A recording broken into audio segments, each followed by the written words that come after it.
আচ্ছা বলতো ক্ষমতা কাকে বলে? একদিন আমার এলাকায় আসুন, দেখিয়ে দেব। কি বললি? গেল রে, এইবার আমার অবস্থা খারাপ হবে। আচ্ছা এসব বাদ দেওয়া যাক, ক্লাস শুরু করি তাহলে। আমি সবাইকে কিছু প্রশ্ন করব, দেখি কে কেমন পারে। এই পিছের পোলা, 10টি পশুর নাম বল। 5টা গরু আর 5টা ছাগল স্যার। কি? Oh, no, no, no, no. এই ঢংটা বাজে না কেন? চুপ কর সব। আই জিমিন, কাল তুই আসিসনি কেন? আমার দাদি মারা গেছে স্যার। পিটায় তোর পিঠের ছাল তুললাম আমি। ফাজলামি করার আর জায়গা পাস না তুই? এই নিয়ে 4-5 বার তোর দাদি মারা গেল। কি করবো স্যার, আমার দাদিরা তো 10 বোন, সবাই আমার খুব কাছে। 5টা মরছে আর 5টা এখনো বাকি আছে। তার মানে আরো 5 দিন আমি আসতে পারবো না স্যার। এই জিমিন খালি মিশা কথা কয়, বুঝলি?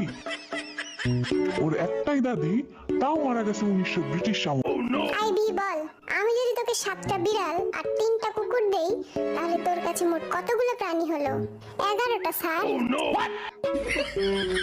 এই শিখছিস এতদিন? কারণ স্যার আমার কাছে তো আগে থেকেই একটা কুকুর আছে, তাইলে তো 11টাই হলো। আল্লাহ গো, এই আমি কই আইছি? এবার জাঙ্কুক বল, সূর্য পশ্চিম দিকে ওঠে না কেন? আমি পরীক্ষায় পাশ করি না বলে। Oh, no, কি? no, no. কারণ আমার মা বলেছে আমি যেদিন পাশ করব সেদিন নাকি সূর্য পশ্চিম দিকে উঠবে। ও খোদা, তুইল্লা লাও আমারে। এইভাবে পড়াশোনা করে জীবনে কি হবে শুনি? সামটাইমস আই এম ভাবিং আমার জীবনের কি হবে।